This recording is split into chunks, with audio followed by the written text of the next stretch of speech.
Hey, in the last video, I explained you how you can ask questions to your chat GPT.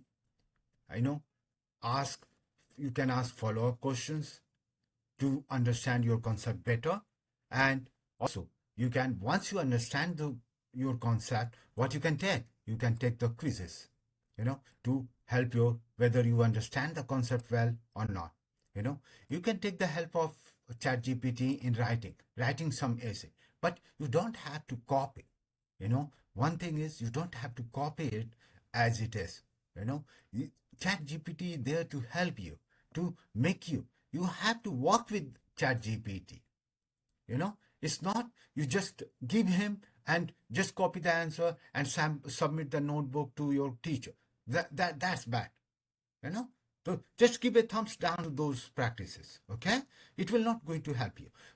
How AI is going to make you more smarter, I will tell you. you know AI is going to make you smarter if you work with it.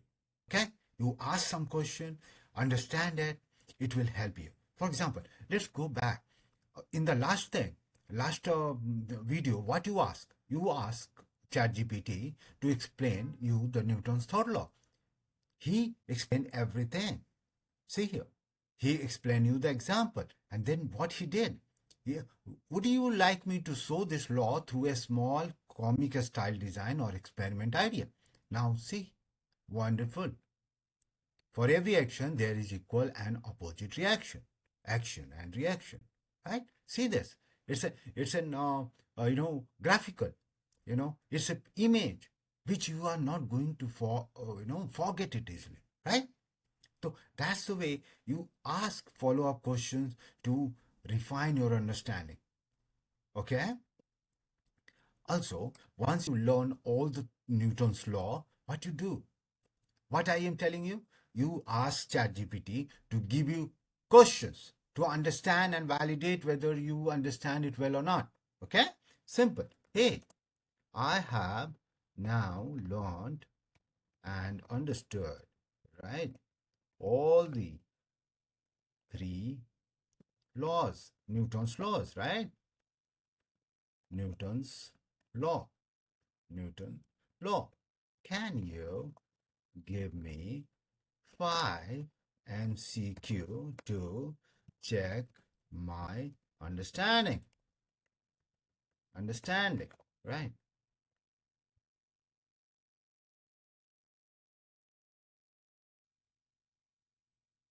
Okay, just it will prompt you with the questions, and then hey, okay, when you kick a football, it moves because of which law? Right? You have to. Force equal to force is ma right? Newton's second law.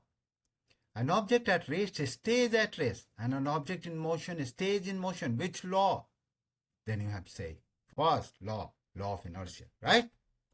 You can say, hey, you can say, hey, ChatGPT, you give me 5 MCQ without answer so that I don't cheat, okay?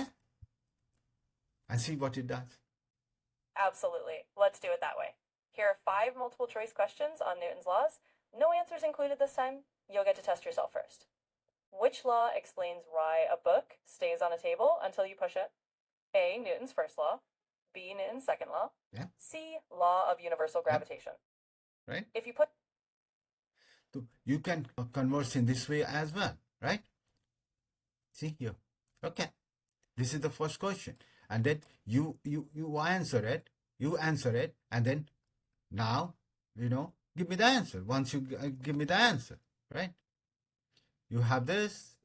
You just say, hey, give me the answer to validate, because you answer it and then you are checking whether your answer, whatever you have, is right or wrong, right?